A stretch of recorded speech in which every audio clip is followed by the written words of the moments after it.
तो स्टूडेंट, स्वागत है आपका आपके अपने यूट्यूब चैनल बीजी टीचर में। स्टूडेंट्स, आज की वीडियो में हम बात करने वाले हैं कक्षा 9 की प्रश्नावली 1 में आप लोगों को एक बहुत ही इम्पोर्टेंट टॉपिक दिया गया है कि अंडरूट 2 और अंडरूट 3 को संख्या रेखा पर किस तरीके से प्रदर्शित किया जाता है। बहुत ही अच्छी तरीके से समझाया गया है और आज इस वीडियो में हम उस टॉपिक पर चर्चा करेंगे, पूरी चर्चा करेंगे और समझाने का प्रयास करेंगे कि अंडरूट 2 को का जो मान होता है उसको हम संख्या रेखा पर किस तरीके से प्रदर्शित कर सकते हैं। तो शुरू करते हैं आज का वीडियो और देखते हैं कि अंडरूट 2 को किस तरीके से प्रदर्शित किया जाता है। देखो, यहाँ पर मैंने आप लोगों के लिए एक संख्या रेखा बना दी है। ये है संख्या रेखा रेखा संख्या रेखा, ठीक है। अब इस संख्या रेखा पर हम अंडरूट 2 और अंडरूट 3 का जो मान होता है, अंडरूट 2 का मान कितना होता है, अंडरूट 2 इक्वल टू 1.414, ठीक है। और अंडरूट 3 का मान कितना होता है, 1.7321, ठीक है। इस तरीके से अंडरूट 2 और अंडरूट 3 के मान होते हैं।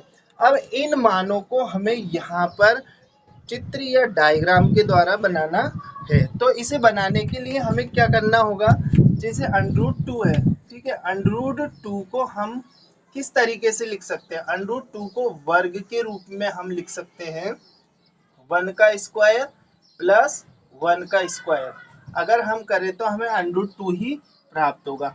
अब अगर हम इसको मान लें आधार, क्या मान लें, आधार मान लें इसको, आधार का होल स्क्वायर प्लस लंब का होल स्क्वायर मान लें इसको।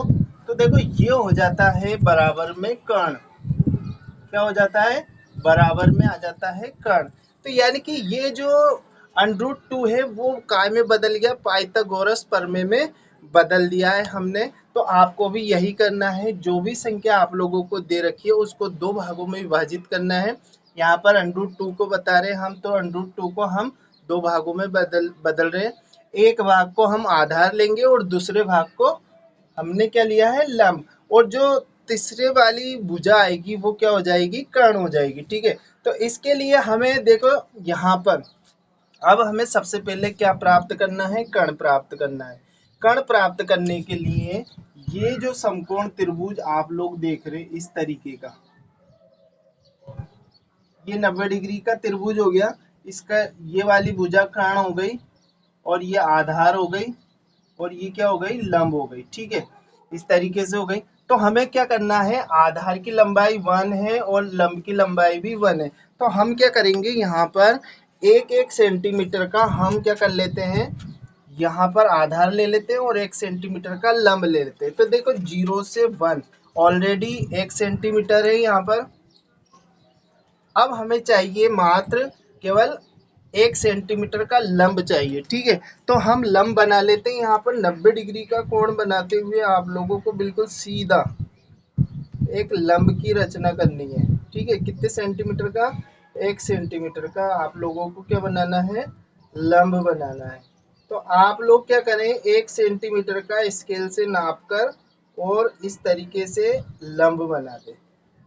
कितने सेंटीमीटर का, 1 सेंटीमीटर का आप लोग यहाँ पर लंब बना दें, ठीक है। ये लंब बन गया। तो ये हो गया ओ, इसको हम ए नाम दे देते हैं और इसको नाम देंगे हम बी। अब उसके बाद हमें क्या करना है, ओ को बी से मिलाना है। क्या करना है, ओ को बी से मिलाना है। तो ओ को बी से मिला देते हैं। तो ये हमारा एक समकोण त्रिभुज प्राप्त हो गया।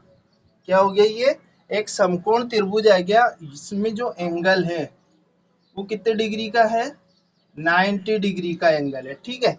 ये हमारा क्या आ गया, एक समकोण त्रिभुज आ गया ओ ए बी। अब हमें क्या करना है, अब हमें अब हमें प्रकार लेना है और प्रकार की सहायता से इसका जो कर्ण आया है उसको हमें नापना है। प्रकार की सहायता से जो कर्ण आया है उसको हम नाप लेंगे। देखो, इतना नापना है हमें। ये हो गया यहाँ से लेकर और यहाँ तक हमें, ये कर्ण हो गया समकोण त्रिभुज ओ ए बी का, ये कर्ण हो गया और इस कर्ण को हमने इतना नाप लिया। अब ये जो हमने कण नापा है, इस नापे हुए कण को त्रिज्या मानते हुए हमें एक डॉट वाली लाइन नीचे लगानी है। इस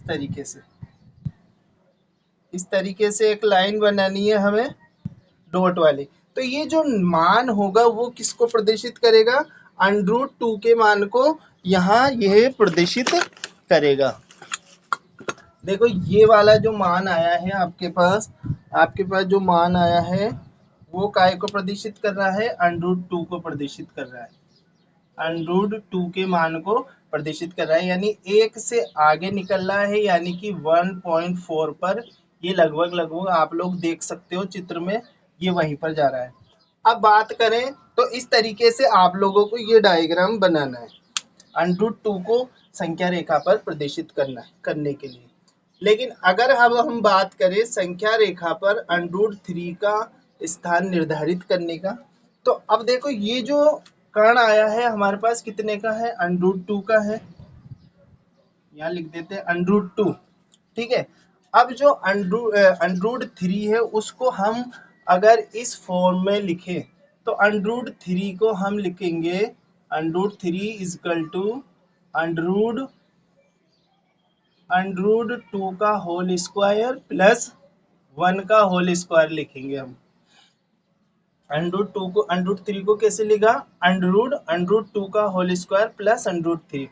तो जब हम √3 के मान को बनाएंगे तो हमें ये √2 वाली प्रोसेस को दोहराना है। ये तो पहला सवाल का उत्तर हो गया।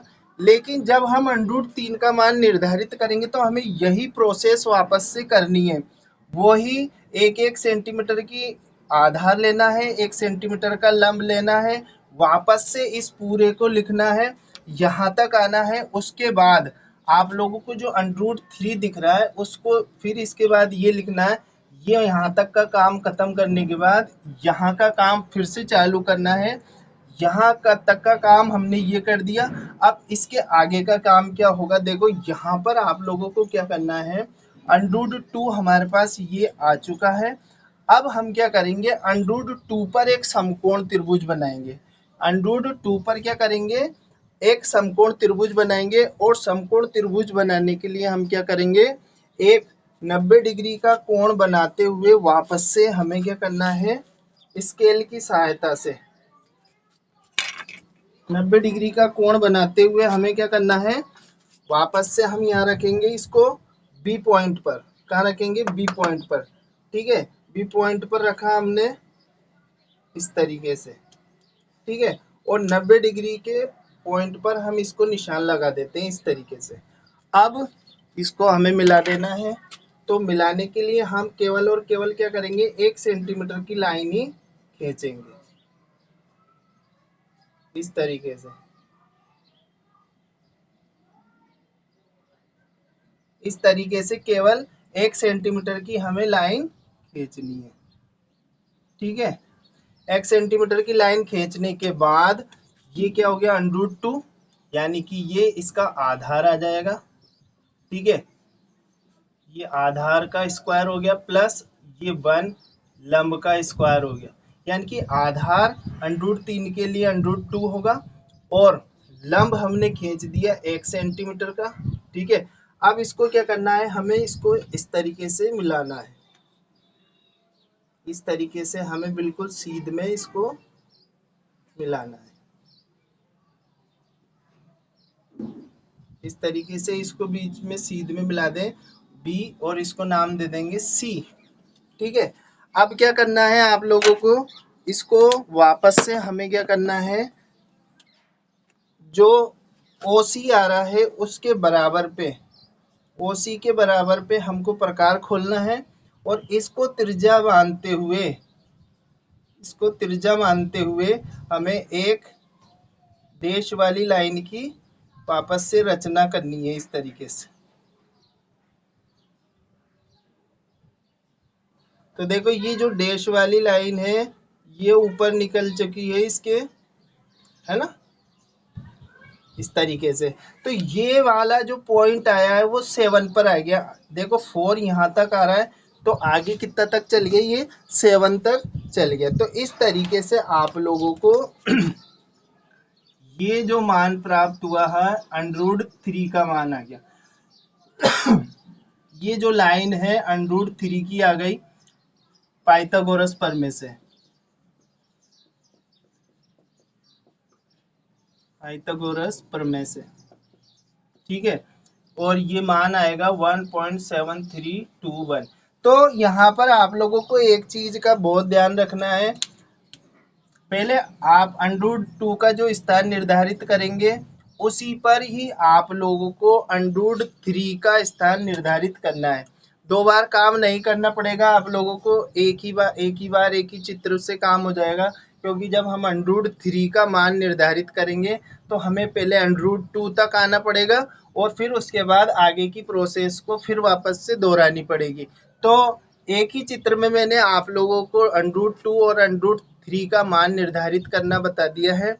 आशा है आप लोगों को पसंद आया होगा और समझ में आया होगा। अगर कोई आप लोगों के पास क्वेरी है तो आप लोग कमेंट से जरूर करें और इसको अच्छे से अपनी नोटबुक में उतारें और एक बार इसका अभ्यास जरूर करें। तो इस वीडियो में इतना ही, मिलते हैं अगले वीडियो में, तब तक के लिए गुड बाय।